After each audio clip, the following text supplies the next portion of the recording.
Dark reaction takes place in the stroma of chloroplast and is not dependent on light. Dark reaction, as its name suggests, does not necessarily take place in the dark, but takes place both in light and dark. Until the products of light reaction, ATP and NADPH, are exhausted. The American scientist Melvin Calvin used radioactive carbon-14 in algal photosynthesis and discovered that the first stable product formed in the biosynthetic pathway is a 3-carbon compound, 3-phosphoglycerate. However, only some plants showed 3-phosphoglycerate as the first product of carbon fixation, while others showed the formation of a 4-carbon organic acid, oxaloacetic acid. Plants that showed 3-phosphoglycerate as the first product of carbon fixation were called C3 plants, and the pathway was called the C3 pathway. Plants that showed oxaloacetic acid as the first product of carbon fixation were called C4 plants, and the process of carbon fixation was called the C4 pathway. Melvin Calvin, James Bassam, and Andrew Benson worked out all the biochemical reactions of the C3 cycle. The C3 pathway was named after Melvin Calvin as the Calvin cycle.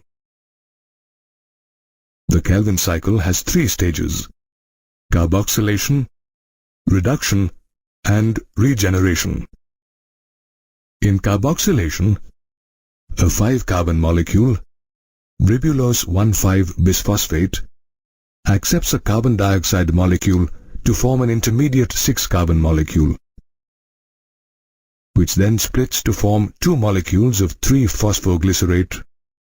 This reaction is catalyzed by RUBP carboxylase. Ribulose bisphosphate carboxylase also exhibits oxygenation activity. Hence, it is called ribulose bisphosphate carboxylase oxygenase, or simply Rubisco. This phase is called carboxylation because a carbon dioxide molecule is added. In the reduction stage, a series of reactions leads to the formation of triose phosphates, which act as precursors to glucose and other sugars. At first, 2 molecules of 3-phosphoglycerate is phosphorylated to 2 molecules of 1,3-bisphosphoglycerate by utilizing 2 molecules of ATP in the presence of the enzyme phosphoglycerate kinase. Second, the enzyme glyceraldehyde 3-phosphate dehydrogenase reduces 2 molecules of 1,3-bisphosphoglycerate to 2 molecules of glyceraldehyde 3-phosphate. 2 molecules of NADPH are used in this reaction. Thus, to fix 1 molecule of carbon dioxide to 2 molecules of glyceraldehyde 3-phosphate, 2 ATP and 2 NADPH are utilized.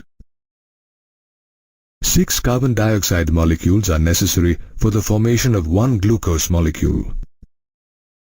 Hence, let's calculate for 6 carbon dioxide molecules. 1 carbon dioxide molecule results in 2 molecules of glyceraldehyde 3-phosphate molecules.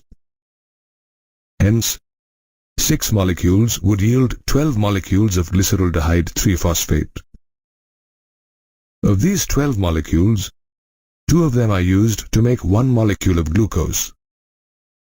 The remaining 10 glyceraldehyde 3-phosphate molecules make up a total of 30 carbon atoms.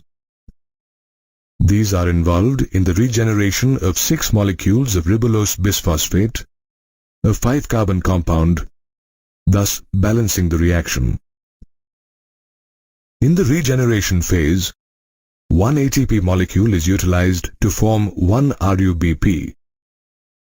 Hence, during the Calvin cycle, 1 carbon dioxide molecule needs 3 ATP molecules and 2 NADPH molecules for fixation.